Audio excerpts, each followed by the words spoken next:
আসসালামু আলাইকুম প্রিয় দর্শক, কাছে এবং দূরে যে যেখান থেকে আমার এই ভিডিওটি দেখছেন, আশা করছি সকলেই অনেক অনেক ভালো আছেন।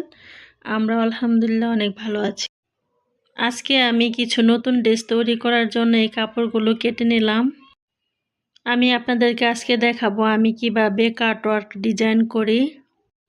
প্রথমে এই সাদা কাপড়টা নিয়েছি, এখানে আমি মাপ দিয়ে 1.5 ইঞ্চি করে লম্বালম্বি কেটে নিচ্ছি। এটা হচ্ছে প্রাইড কটন কাপড়। এখন এই কাপড়টি আমি ওড়নাটার সাথে লাগিয়ে নিব সেলাই করে। আমি অফ ক্যামেরায় সেলাই করে নিচ্ছি, আপনারা দেখে নেন আমি কিভাবে সেলাই করি। এভাবে আমি সেলাই করে নেব। এই তো এভাবে আমি কাপড়টাকে জোড়া লাগিয়ে নিয়েছি। এখন আমি দেখাবো কিভাবে আমি কাপড়টা কেটে কাটওয়ার্ক করি। এখন আমি আপনাদেরকে বোঝানোর জন্য আমি কাপড়টা সুন্দর করে রেখে তারপরে ফিতা দিয়ে মাপ দিয়ে নিচ্ছি, যাতে আপনারা বুঝতে পারেন। এখন আমি 1.5 ইঞ্চি করে দাগ টেনে নেব। এই তো এভাবে আমি 1.5 ইঞ্চি করে একটু করে চিহ্ন করে নিব, তারপরে কেচি দিয়ে কেটে ডিজাইনটি করব। প্রতিটি সমান করার জন্য আপনারা এভাবে করে নেবেন, যাতে সুন্দর হয়। এতে করে ডিজাইনটা অনেক সুন্দর হবে এবং সমান হবে। এভাবে আমি দাগ অনুযায়ী কেটে নিচ্ছি। এগুলো হচ্ছে প্রাইড কটন কাপড়, আমি প্রাইড কটন কাপড়ের উপর করছি। এই তো এভাবে আমি কেটে এখন আমি ভাঁজ করে নেব। আজকের ভিডিওটি আপনাদের কাছে কেমন লেগেছে তা আমাকে কমেন্ট করে জানাতে পারেন। এই তো এভাবে আমি কেটে নিয়েছি, এখন আমি ভাঁজ দিয়ে দিব। এই যে এভাবে আমি ভাঁজ করে নিচ্ছি, সম্পূর্ণটা এভাবে ভাঁজ করে নিব।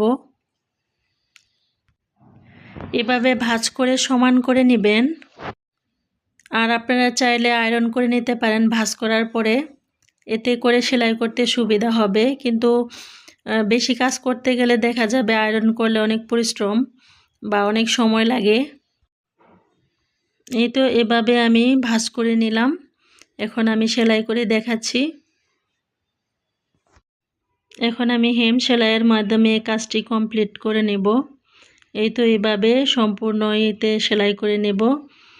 সেলাই করার সময় একটি জিনিস খেয়াল রাখতে হবে, এই অংশে একটি সেলাই দিতে হবে, এতে আরও ডিজাইনটি আরও সুন্দর হবে। পরবর্তীকালে আয়রন দিলে কুঁচকে যাবে না, সুন্দর দেখা যাবে ডিজাইনটি।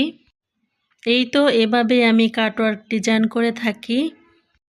এখন আমি আমার আগে থেকে করা একটি কাটওয়ার্ক ডিজাইন করে রেখেছি, সেটা আমি দেখিয়ে দিচ্ছি আপনাদেরকে। আমার এই ভিডিওটি দেখার পর যদি ভালো লেগে যায় তাহলে প্লিজ আমার চ্যানেলটি সাবস্ক্রাইব করে রাখবেন এবং পাশে থাকার বেল বাটনটি অন করে দিবেন। আর যারা অলরেডি এই কাজটি করে ফেলেছেন তাদেরকে অসংখ্য ধন্যবাদ।